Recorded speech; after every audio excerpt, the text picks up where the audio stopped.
Hello dear students, so welcome to the fifth lecture of behavior of real gases। तो ये जो fifth video lecture है यहाँ पे हम क्रिटिकल कांस्टेंट्स जो होते हैं उनका वैंडरवाल कांस्टेंट्स के साथ, वैंडरवाल जो कांस्टेंट्स है ए एंड बी, उनके साथ क्या रिलेशन है। क्रिटिकल कांस्टेंट्स जैसे TC, PC, VC, critical temperature, critical pressure, critical volume का जो वैंडरवाल कांस्टेंट है ए एंड बी, उनके साथ क्या रिलेशन है वो हम डिराइव करने की कोशिश करेंगे इस वीडियो में। आइए देखते हैं।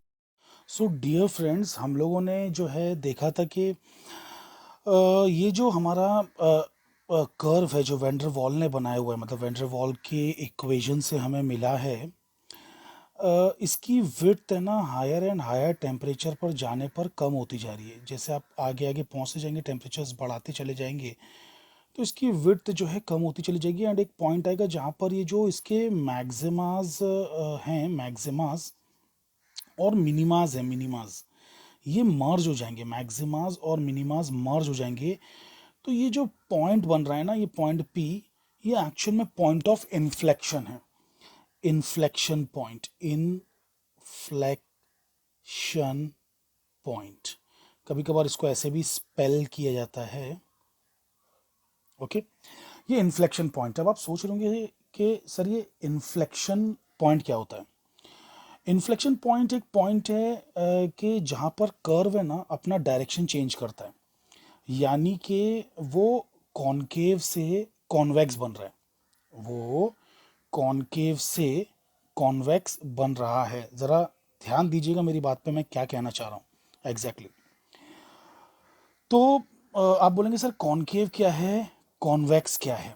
ठीक है, मैं आपको भी समझाता हूँ। देखिए, तो फ्रेंड्स यहाँ पर मेरे पास एक ग्राफ है, इसमें आप देख सकते हैं बहुत ही ध्यान से कि ये जो पार्ट है, ये जो पार्ट है बेसिकली इसे हम कह रहे हैं कॉनकेव, और जो ये पार्ट है इसे हम कह रहे हैं कॉन्वेक्स। मतलब सिंपली कहा जाए तो this is like concave up, concave up, and this is concave down, you can say, अगर आपको एक ही तरीके से कहना है तो। अदरवाइज हम कह सकते हैं कि ये कॉनकेव पार्ट है और ये जो है कॉन्वेक्स पार्ट है ना, इसको ऐसे भी कह सकते हैं। तो जहां पर ये इंक्रीजिंग स्लोप थी, इंक्रीजिंग स्लोप, ये देखिए ना, कॉनकेव में इंक्रीजिंग स्लोप होती है और कॉन्वेक्स पार्ट में क्या होता है, डिक्रीजिंग स्लोप होती है, स्लोप घटती जा रही है। अरे यहाँ पे भैया स्लोप इतनी है, फिर बढ़ रही है, फिर और बढ़ रही है, और यहाँ पे देखिए बढ़ी हुई स्लोप थी, फिर कम हो रही है, फिर और कम हो रही है स्लोप। तो ये जो पॉइंट होता है ना, ये पॉइंट ऑफ इन्फ्लेक्शन होता है, this is point of inflection, जहाँ पे कॉनकेव कॉन्वेक्स बनता है। या फिर अगर मैं इसको आगे कंटिन्यू करूं तो ये ऐसा हो जाएगा, अगर मैं इसको आगे कंटिन्यू करूं तो ये ऐसा हो जाएगा। थोड़ा सा बराबर बना नहीं है, बट इसको इमेजिन कीजिए। देखिए अब यहाँ पे क्या होगा कि हमारा जो ये वाला पार्ट है, ये वाला पार्ट, ये क्या है, कॉन्वेक्स है और ये कॉनकेव है। तो ये पॉइंट ऑफ इन्फ्लेक्शन हो जाएगा। तो जहाँ पे कॉनकेव से कॉन्वेक्स हो रहा है या कॉन्वेक्स से कॉनकेव हो रहा है, वो पॉइंट ऑफ इन्फ्लेक्शन कहलाएगा, वो पॉइंट ऑफ इन्फ्लेक्शन कहलाएगा।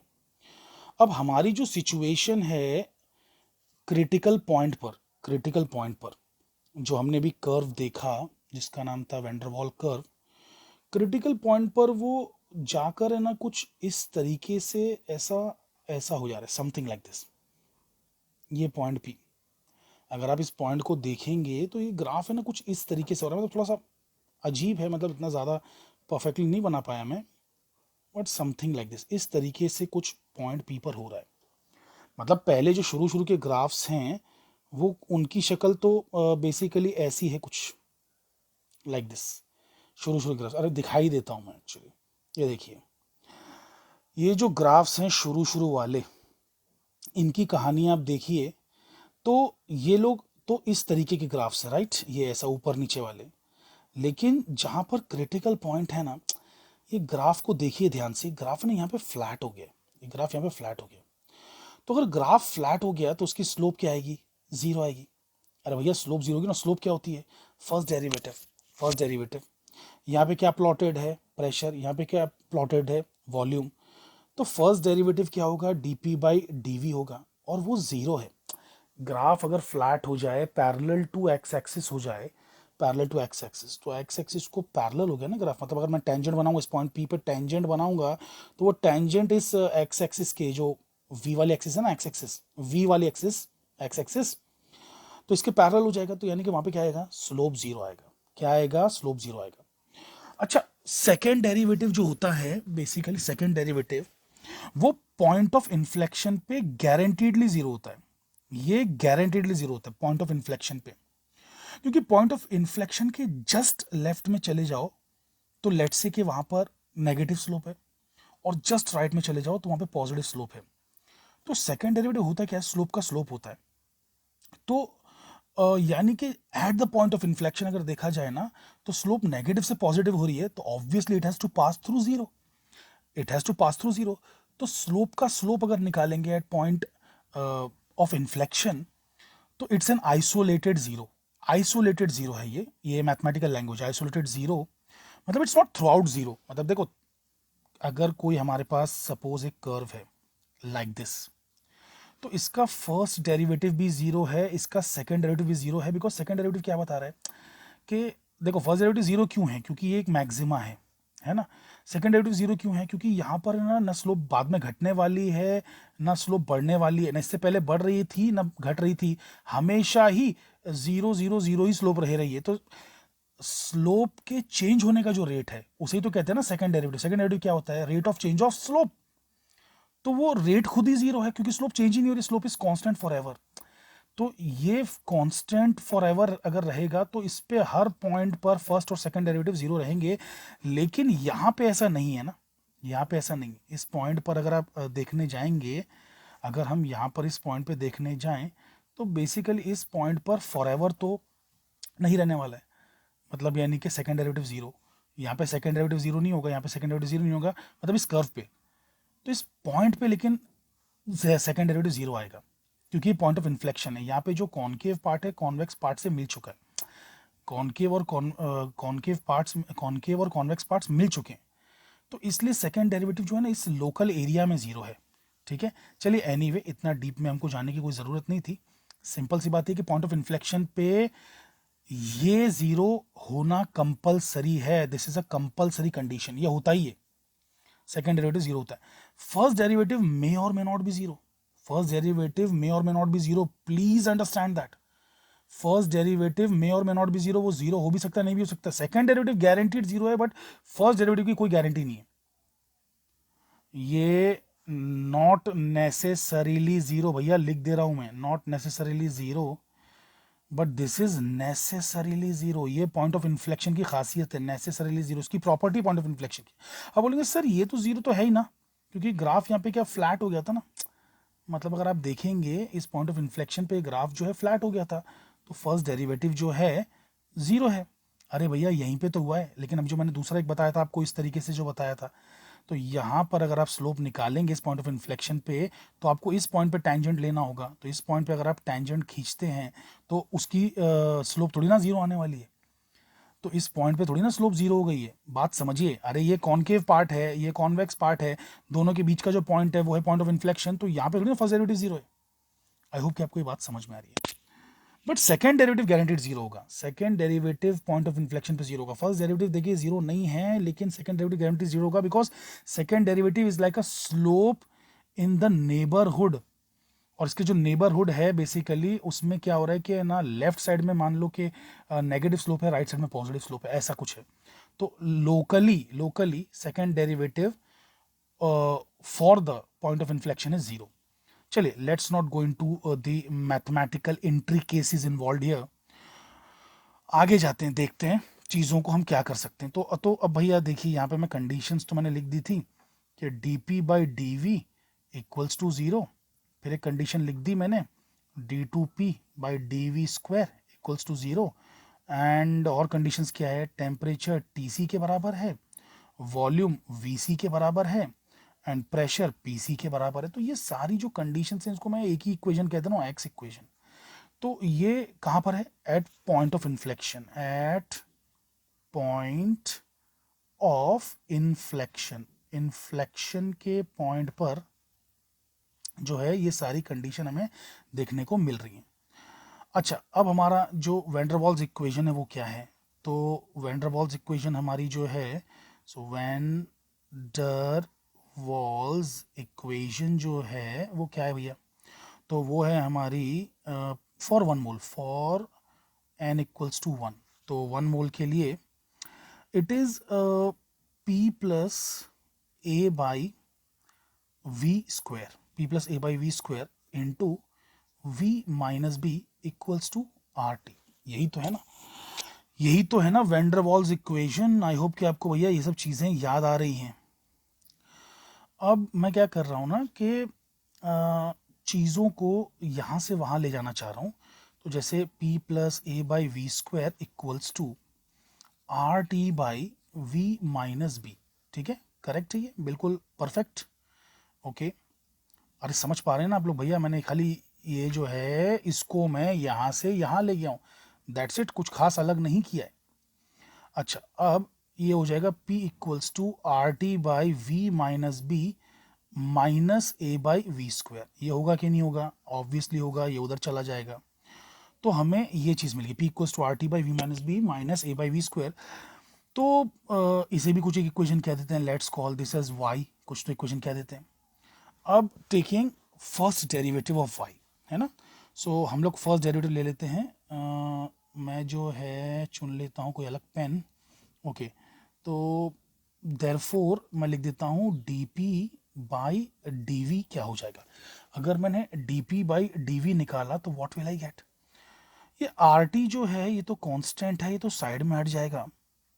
ये जो v माइनस बी है ये ऊपर जाके -1 पावर हो जाएगा, -1 पावर। और फिर जब डेरिवेटिव लेते हैं तो वो -2 पावर हो जाता है ना, डेरिवेटिव लेते हैं तो -2 पावर हो जाता है।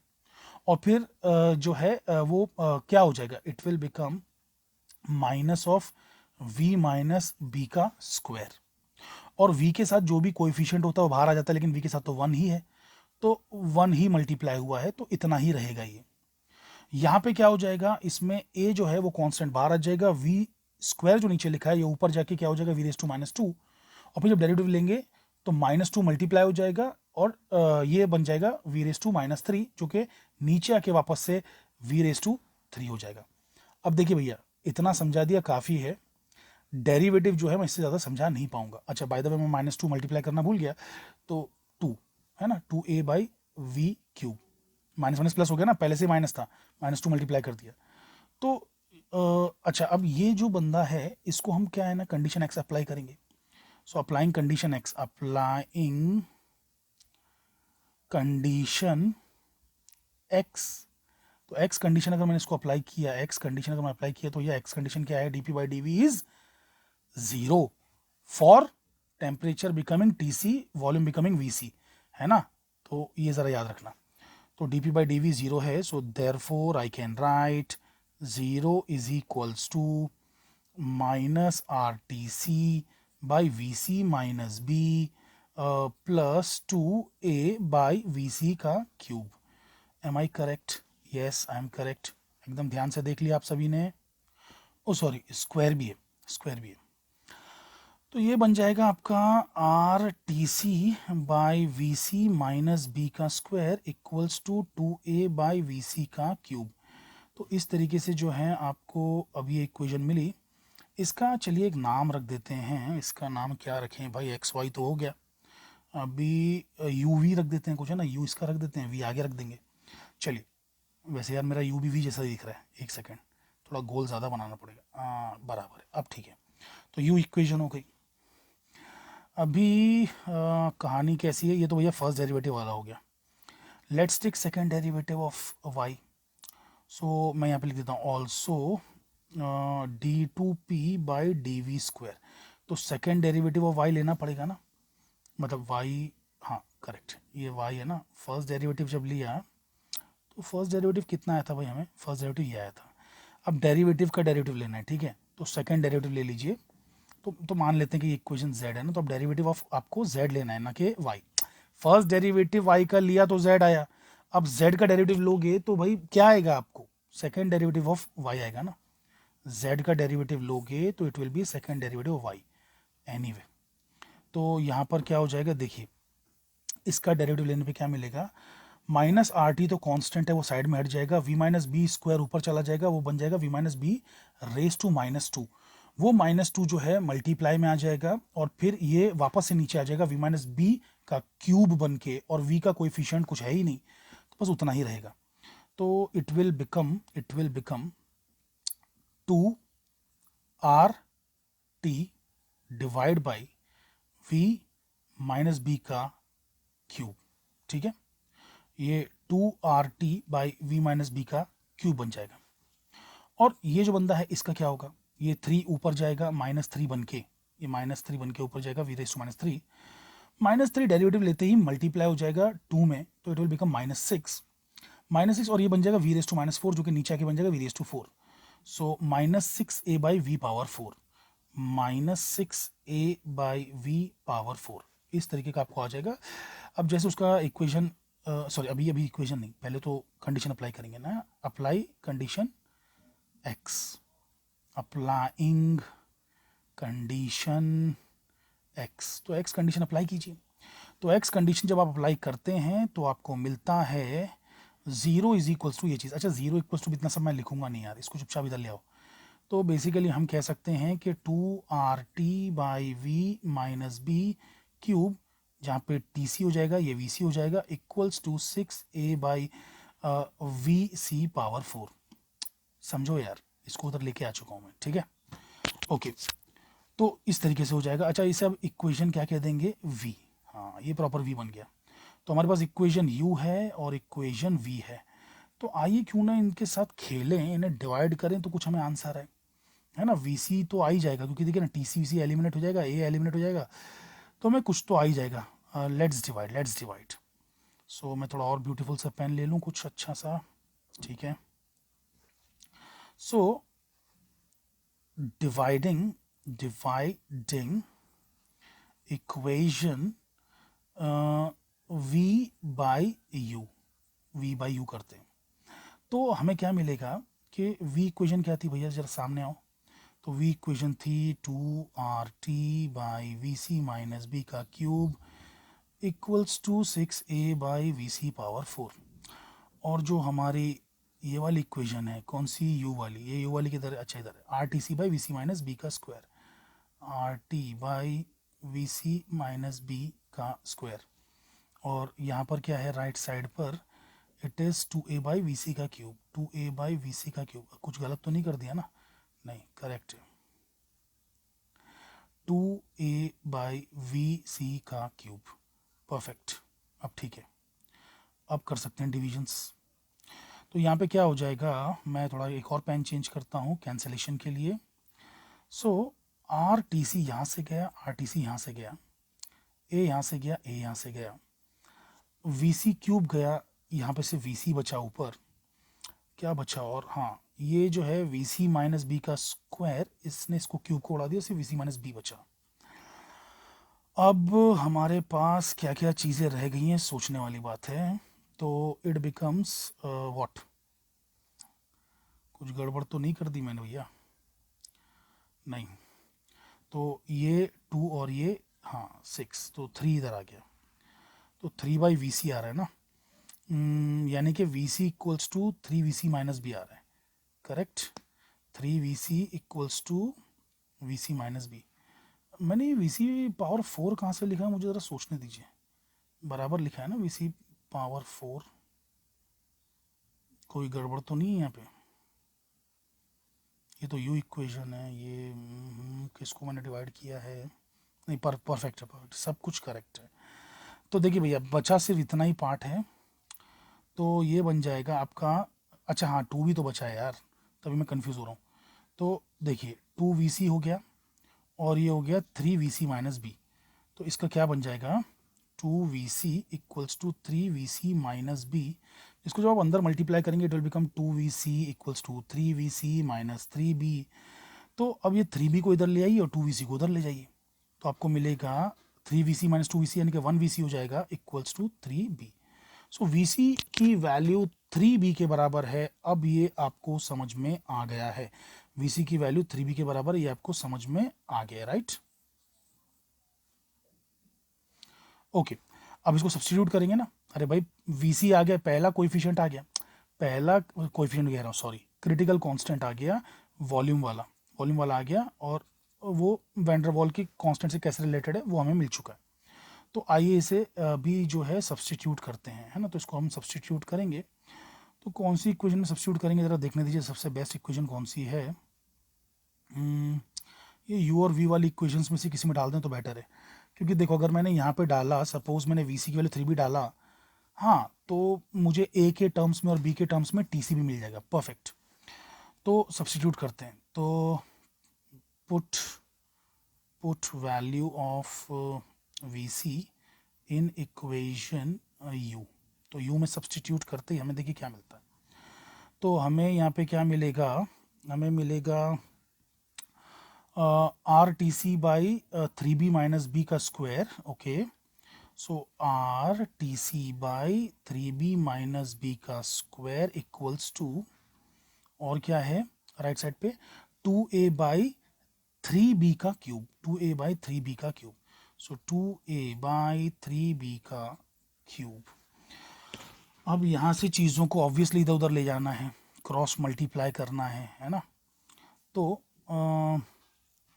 ओके, टी सी इधर रहेगा एंड 2a उधर रहेगा, ओके।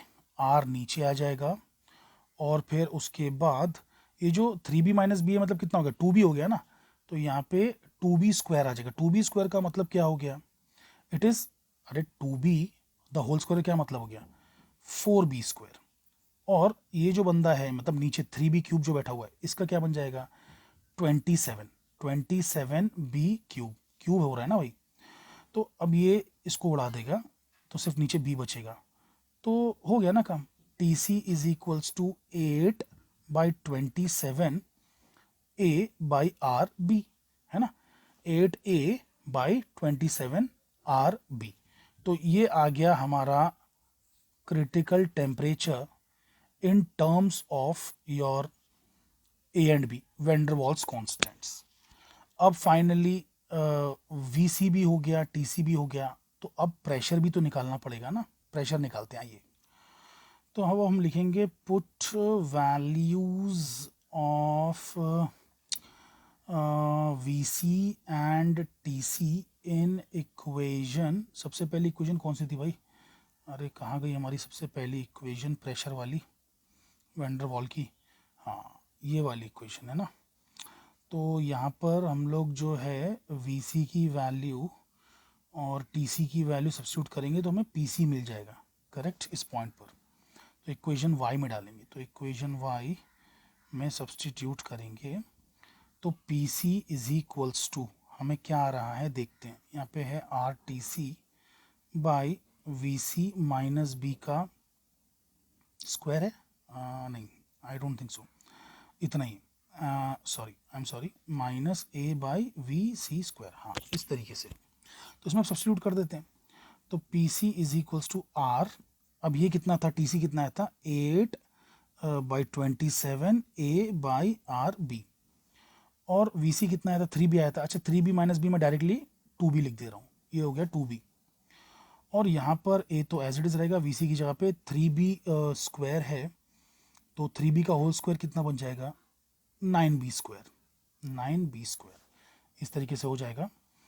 यहाँ पे ये जो r और r है ये कैंसिल हो जाएगा, कैंसिलेशन के लिए मैं अलग कलर ले लेता हूँ। सो r और ये r कैंसिल, और कुछ हो रहा है भाई कैंसिल, दिख तो नहीं रहा कैंसिल होते हुए कुछ भी। तो ये बन रहा है 8/54, 8/54 हो रहा है ना, 27 का डबल 54, और फिर b स्क्वायर हो रहा है, और a आ रहा है, और यहाँ पे क्या आ रहा है, a/9b स्क्वायर आ रहा है। अच्छा तो चलिए, ये तो बिल्कुल नॉर्मल सा एलसीएम टाइप का निकल जाएगा। तो इसमें क्या है, 9 6 54 होता है, आप सभी जानते हैं। अच्छा कलर बड़ा बैड है यार ये वाला, दूसरा कलर ले लेते हैं, this seems to be good. तो 9 6 54 है ना, तो 54b स्क्वायर, तो भाई हमारा एलसीएम आई गया, क्योंकि 9 के टेबल में 54 आता है। तो यहाँ पे 8a ही रहेगा, लेकिन यहाँ पे 6 से मल्टीप्लाई हो जाएगा ऊपर, तो 6a हो जाएगा, 6a। तो ये हमारे पास आ रहा है P C is equals to 2a/54b², which simply means P C is equals to a/27b², that's it. तो अब हमें तीनों जो हैं क्रिटिकल कोएफिशिएंट्स जो हैं, अरे क्योंकि क्रिटिकल पॉइंट है ना, पॉइंट पी जो है, जो पॉइंट ऑफ इन्फ्लेक्शन है मैथमेटिकल भाषा में, फिजिक्स की भाषा में और केमिस्ट्री की भाषा में, वो क्या है पॉइंट, क्रिटिकल पॉइंट है। क्योंकि उसके नीचे जो कर्व्स हैं वहाँ पर गैस दरअसल एक वेपर है, और उसके ऊपर जो कर्व्स हैं वहाँ पे गैस दरअसल गैस है, समझ रहे हैं? तो वो क्रिटिकल पॉइंट्स हैं। तो क्रिटिकल पॉइंट एक ऐसे पॉइंट है कि जिसके बियॉन्ड जो रियल गैस है वो परफेक्ट गैस की तरह बिहेव करती है, रियल गैस परफेक्ट गैस की तरह बिहेव करती है, ठीक है। तो क्रिटिकल पॉइंट के हमें तीनों वैल्यूज मिल चुकी हैं, ये तीनों वैल्यूज आपको पूरी तरीके से रट। तो क्रिटिकल कांस्टेंट्स की वैल्यू वैन डर वाल कांस्टेंट्स के टर्म्स में तो निकाल ली, लेकिन वैन डर वाल कांस्टेंट्स की जो वैल्यू है क्रिटिकल कांस्टेंट्स के टर्म में कैसे निकालेंगे, तो आइए देखते हैं। तो मैं क्या करता हूँ ना कि इसका एक ट्रिक है जो पहले से ही मतलब वेल नोन ट्रिक है, trick in the sense T C का स्क्वायर करिए और डिवाइड बाई पी सी करिए तो ऑटोमेटिकली आंसर आ जाता है। तो चलिए करके देखते हैं। तो अगर मैंने टी सी का स्क्वायर किया, so T C square becomes 64a² by 27 का स्क्वायर, यार ऐसे ही छोड़ देता हूँ, तो 27² r² एंड b², ठीक है, ये हो गया। और इसको डिवाइड बाई पी सी करता हूँ, so therefore T C square by P C अगर मैंने किया तो मुझे क्या मिलेगा, देखो 64a² हो गया, 27 का स्क्वायर हो गया, r² b² हो गया। और अगर हम डिवाइड करेंगे किस चीज़ से डिवाइड करेंगे, a/27b² से, सो a/27b² से, तो हमें क्या मिलेगा, तो हमें मिलेगा ये एक 27 इससे कैंसिल हो जाएगा, जो b² है वो इससे कैंसिल हो जाएगा, और जो a है वो इससे कैंसिल हो जाएगा, करेक्ट है। तो a जो है वो इससे कैंसिल हो जाएगा, तो सिर्फ एक a बचेगा। देखिए अगर मैं स्क्वायर नहीं करता ना यार, मैं स्क्वायर नहीं करता ना, तो a ही एलिमिनेट हो जाता, a एलिमिनेट हो जाता, तो बेसिकली फिर क्या होता, मुझे a नहीं मिलता नहीं। अब आप बोलोगे सर a नहीं मिलता, b तो मिल जाता ना यार, b मिल जाता, b खाली एक ही कैंसिल होता। अबे लेकिन मैं b क्यों निकालूं, b की वैल्यू तो मुझे डायरेक्टली पता है ना। अरे यार किधर गया, b को अगर मैं निकालना चाहूँ तो it is simply vc/3, b is vc/3। तो ये बात याद रखिए। तो b जो है वो तो बेहद आसान है यार, उसको तो निकाल ही सकते हैं, बट हमको स्क्वायर इसलिए करना पड़ा ताकि एक a बचे। तो अब हमें क्या मिल रहा है, यहाँ से a की वैल्यू मिल रही है, क्या बन जाएगा ये, a is equals to r² T C का स्क्वायर, नीचे पी सी, और क्या है नीचे से कुछ बचा है, नहीं ये तो पूरा सब उड़ चुका है, कुछ भी नहीं बचा है नीचे से, तो बस इतना ही है ना। और फिर मल्टीप्लिकेशन के फैक्टर्स, मतलब जैसे कि 27 है और नीचे 64 है, सो 27 और 64, तो a की वैल्यू ऐसी आ रही है, थोड़ा अच्छे से लिख देता हूँ यार। तो a की वैल्यू क्या आ रही है, 27/64, और फिर TC² और क्या आ रहा है, r² आ रहा है, r², दैट्स इट। तो ये हो गया आपकी a की वैल्यू, क्रिटिकल कांस्टेंट जो a है, sorry critical constant van der Waals constant a की वैल्यू है। वैसे ही जो दूसरा वैन डर वाल कांस्टेंट है उसकी value in terms of critical constant आ जाएगी vc/3। तो ये तो डायरेक्टली आ गया हमको। बेसिकली यहीं तक हमारा डेरिवेशन था। तो दोस्तों प्लीज़ मेरे चैनल को सब्सक्राइब करना ना भूलें, मेरे वीडियोस को लाइक करें, शेयर करें, कमेंट करके बताएं कुछ फीडबैक, ठीक है। Thank you very much, take care.